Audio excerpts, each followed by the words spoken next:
دیکھو اس میں نظر تو برحق ہے، لگنے کا امکان ہوتا ہے، لیکن ہر وہ چیز جس کا امکان ہو ضروری نہیں ہے کہ وہ لازمی ہو بھی جائے۔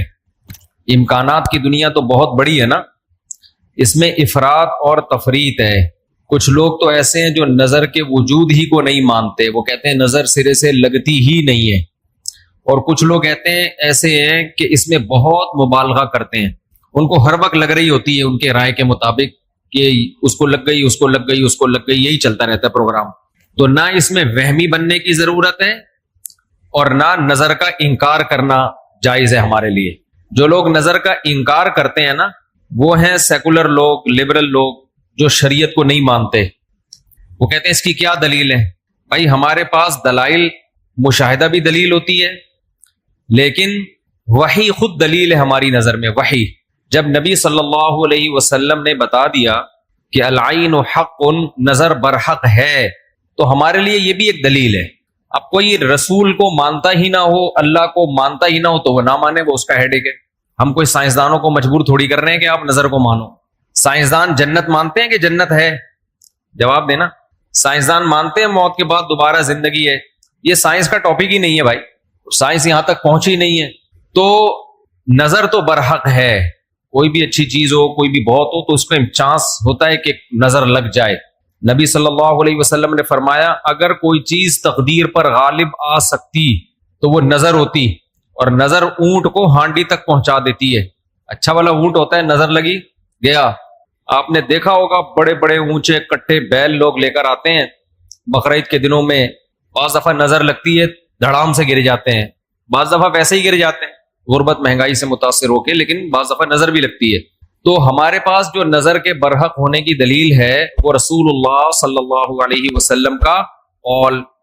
اسی وجہ سے یعقوب علیہ السلام نے جب اپنے بیٹوں کو مصر بھیجا تو خوب لمبے خوبصورت بیٹے تھے، تعداد میں بھی زیادہ تھے، تو ان سے کیا فرمایا؟ لا تدخلوا من باب واحد وادخلوا من ابواب متفرقہ۔ اے میرے بیٹو، ایک دروازے سے داخل نہ ہونا، متفرق دروازوں سے داخل ہونا، کیونکہ ایک ہی گیٹ سے جب جائیں گے نا، ایک باپ کے 11 بیٹے اتنے خوبصورت اور لمبے لمبے اور خوبصورت جوان، تو لوگ بولیں گے یار کیسا خوش قسمت باپ ہے جس کے 11 بیٹے ہیں۔ سمجھتے ہو کہ نہیں سمجھتے؟ آج کل تو فیملی پلاننگ نے نظر کا چانس ہی ختم کر دیا، 2 بچے ہوتے ہیں وہ بھی اچھے نہیں ہوتے۔ تو یہاں قرآن سے بھی ہمیں، حدیثوں سے بھی پتہ چلتا ہے کہ امکان ہے، لیکن ایک بات یاد رکھو، دنیا میں یہ بہت امپورٹنٹ بات ہے، کاش اس کو سمجھ جاؤ، یہ تجربوں کا نچوڑ ہے جو میں آپ کے سامنے پیش کر رہا ہوں۔ امکانات کی بیس پہ یقینی دعوے کرنا یہ تمام گمراہیوں کی بنیاد ہے۔ جادو کا بھی امکان ہوتا ہے، کسی پہ جادو ہو جائے، ہزاروں میں کسی ایک پہ، لیکن روحانی عامل کے پاس جب آپ جاؤ گے کہے گا آپ پہ بھی جادو، آپ پہ بھی جادو، آپ پہ بھی جادو، آپ پہ بھی جادو۔ جب آپ کرو گے نا کہ بھائی مجھ پہ جادو کیسے ہے، تو کہے گا کیا جادو برحق نہیں ہے؟ سمجھ میں آ رہی ہے بات؟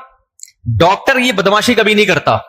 آپ ڈاکٹر کے پاس جاؤ، آپ کے گردے میں پین ہو رہا ہے، وہ چیک کرے گا کہ گیس کا پین ہے یا پتھری کا پین ہے، کیونکہ ڈاکٹر اس کا علم ہے باقاعدہ۔ وہ کبھی یہ نہیں کہے گا کہ پتھری ہے بس تکا مار دیا، بھائی ڈاکٹر صاحب پتھری کا پین کیوں ہے؟ تو وہ جواب میں کہ کیا گردوں میں پتھری ہوتی نہیں ہے کیا؟ آپ بولو گے ہوتی تو ہے، میرے ہے یا نہیں ہے، مجھے تو یہ تو بتاؤ۔ حالانکہ گردوں میں پتھری ہونے کا جتنا چانس ہے نا، جتنی پرسنٹیج 100 میں، جادو کی اس سے بھی کم ہے، ہزاروں میں کسی ایک پہ ہوتا ہے جادو۔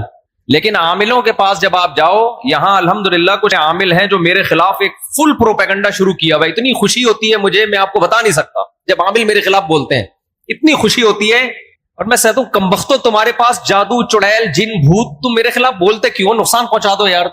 تو اس سے ان کا کمزور ہونا اور ثابت ہو جاتا ہے کہ یہ ان تلوں میں تیل نہیں ہے۔ خیر میں نظر کے موضوع کو مکمل کروں، کیونکہ روحانی عاملوں کی بات آتی ہے تو مجھے ان کے خلاف بولنے میں سا خون بڑھتا ہے میرا، ایک دم جوش میں آ جاتا ہوں، ایسا لگتا ہے کچھ نہیں بھی کھایا ہو پاور آ جاتی ہے باڈی میں۔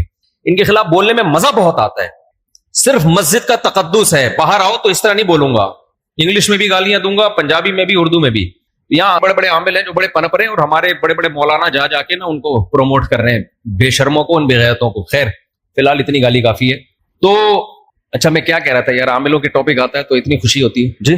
نظر کی بات کر رہا تھا میں۔ تو نظر میں جو ہے نا لگنے کا چانس ہوتا ہے، یہ ہے، لیکن چانس سے فائدہ اٹھا کے ہر ایک کو یہ کہنا کہ تم پہ جادو ہے، تم پہ نظر ہے، تم پہ یہ ہے، ڈاکٹر یہ کام نہیں کرتا. شوگر کا چانس ہوتا ہے آپ کو کہ شوگر ہے، لیکن یہ تو نہیں کہ ڈاکٹر جب تک کمپلیٹلی تحقیق نہ کر لے ڈاکٹر نہیں کہے گا تمہیں شوگر ہے، تمہارے گردوں میں پتھری ہے، تمہارے پیٹ میں یہ مسئلہ ہے. حالانکہ امکانات تو ہوتے ہیں، لیکن آپ یہ جو ڈرامے باز لوگ ہیں نا روحانی عامل، ان کے پاس جاؤ گے نظر ہی لگی ہوئی ہے آپ کو، لازمی کیا لگی ہے؟ کیونکہ جب کسی کے پاس کوئی فن نہیں ہوتا، علم نہیں ہوتا، تو وہ سب کچھ جانتا ہے. پھر سمجھ رہے، ڈاکٹر کے پاس علم ہوتا ہے کڈنی کا، لہذا تحقیق کرے گا، 100 میں 2 کو کہہ دے گا تیرے گردے خراب ہیں. عاملوں کے پاس چونکہ جن چڑیل بھوت کا علم ہوتا ہی نہیں ہے، لہذا ہر ایک پر جن بھی ہے، چڑیل بھی ہے، اور بھوت بھی ہے، اور نظر بھی ہے، اور موکل بھی ہیں، اور حمزاد بھی ہیں، اور پتہ نہیں کیا کیا ہے، ڈرامے بازی. سمجھتے ہو؟ جب ان کو بولو کہ کیا دلیل ہے، تو بھائی امکانات کی دنیا میں امکان کہ فلانے پہ لگ گئی تھی، فلاں پہ لگ گئی تھی، تو خوب سمجھ لو امکانات کی بیس پہ یہ کہنا کہ ابھی دیکھو ایک مولانا صاحب کا کلپ آیا، انہوں نے کہا کہ نبی صلی اللہ علیہ وسلم نے فرمایا کہ ہر بیماری کی دوا اللہ نے رکھی ہے دنیا میں، یہ صحیح حدیث ہے. پھر انہوں نے ایک دوا بتائی کہ یہ شوگر کی بہترین دوا ہے. بھائی آپ ڈاکٹر ہو، آپ سائنٹسٹ ہو، کہہ رہے میں نے یہ کہیں سے نکالی ہے. ڈاکٹر کہہ رہے ہیں شوگر ایک اسٹیج پہ پہنچنے کے بعد لا علاج ہے، یہی کہتے ہیں نا ڈاکٹر. بھائی شوگر ایک اسٹیج پہ پہنچ جائے تو وہ کیا ہو جاتی ہے، اب ٹھیک نہیں ہو سکتی، کنٹرول کرنی پڑے گی، لبلبا ٹھیک نہیں ہوگا آپ کا. لیکن انہوں نے کہا کہ دیکھو ہر بیماری کی اللہ نے شفا پیدا کی ہے، تو یہ میڈیسن، یہ کوئی دیسی نسخہ ہے، یہ شوگر ٹھیک کر دے گا. اب دلیل کیا دے رہے ہیں؟ ہر بیماری کی اللہ نے دوا پیدا کی، یقیناً کی ہے، لیکن کیا وہ آپ کو معلوم ہے؟ کیا وہ دوا یہ ہے جو آپ پیش کر رہے ہیں؟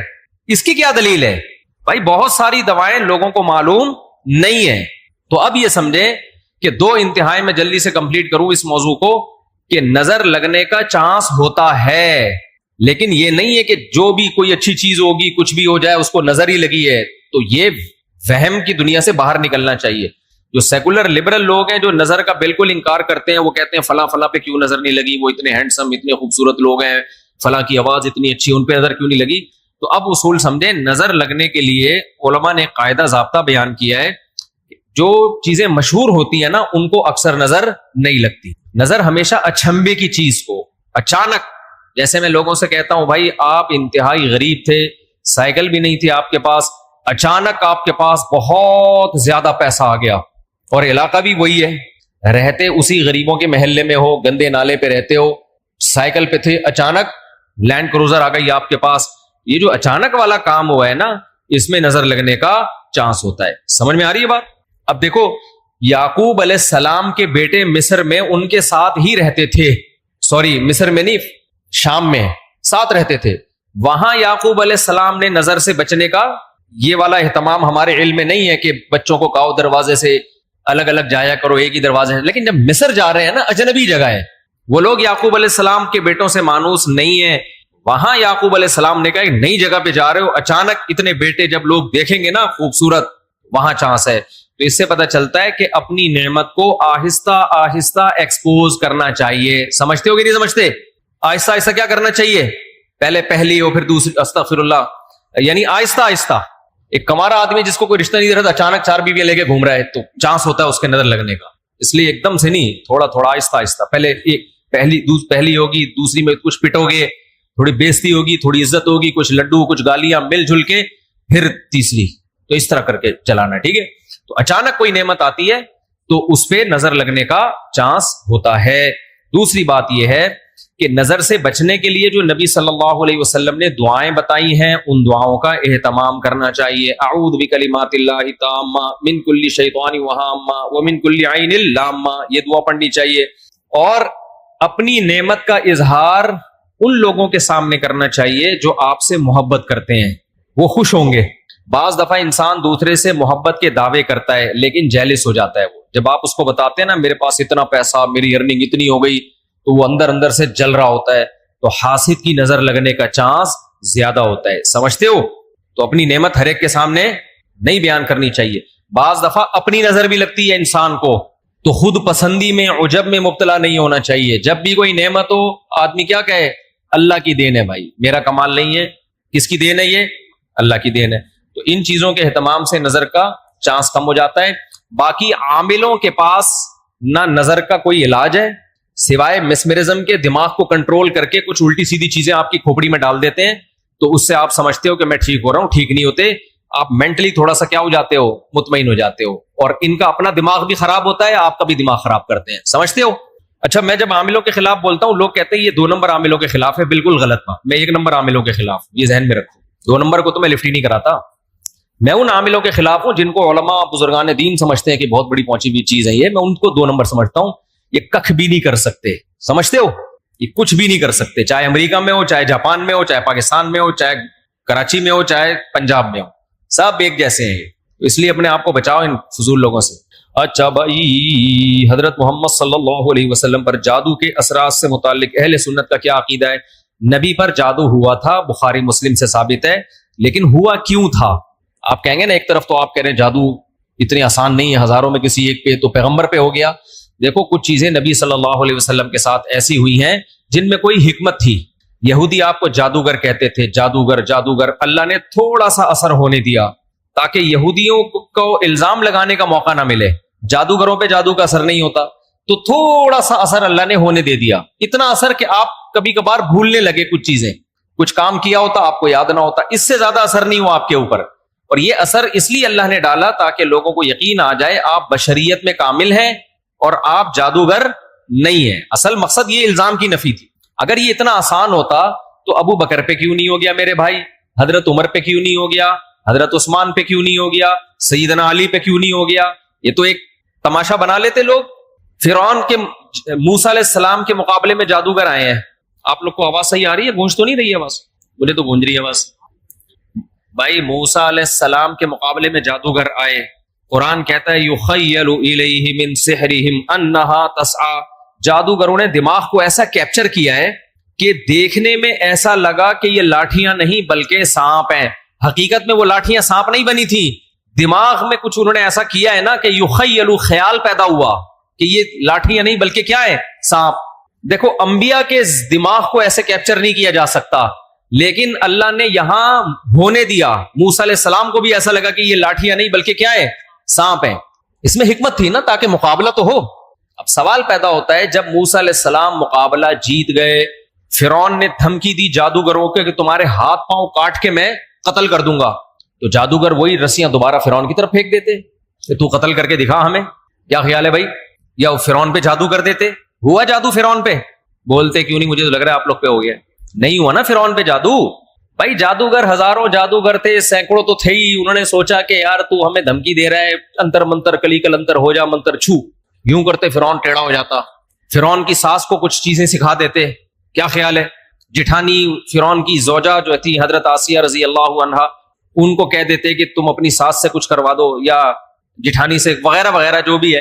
تو ایسا نہیں ہوتا بھائی. فرعون نے دھمکی دی اور ہاتھ پاؤں کاٹ کے ان سب کو شہید کر دیا, کچھ بھی نہیں ہو سکا. ایسا نہیں ہوتا. جادوگروں کو ایک ماحول چاہیے, اسی میں وہ سب کچھ کرتے ہیں. تو یہ ہم سے زیادہ کمزور ہوتے ہیں, ان سے ڈرنے کی بالکل ضرورت نہیں ہے. دنیا میں سب سے کم اگر ڈرو نا تو عاملوں سے اور جادوگروں سے سب سے کم ڈرا کرو. جیسے کہ پولیس والے ان سے بالکل بھی نہیں ڈرتے.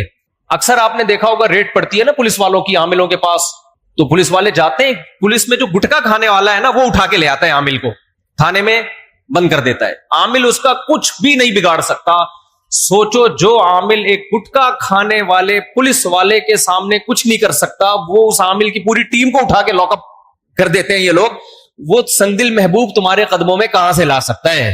وہ سنگدل محبوب تمہارے قدموں میں کہاں سے لا سکتا؟ تو یہ دنیا کے سب سے کمزور, سب سے ضعیف قوم روحانی عامل ہوتے ہیں, لیکن دماغ کا کھیل ہے سارا. تو لوگ ان سے ڈر رہے ہوتے ہیں. نہیں ڈرو تو آپ طاقتور ہو, سمجھتے ہو. آج مجھے ایسا لگ رہا ہے گلوکوز کی 3 بوتلیں چڑھا لی میں نے. اور عاملوں کے خلاف بولتا ہوں اتنی, کیونکہ عامل میرے خلاف بہت سرگرم ہو گئے ہیں آج کل.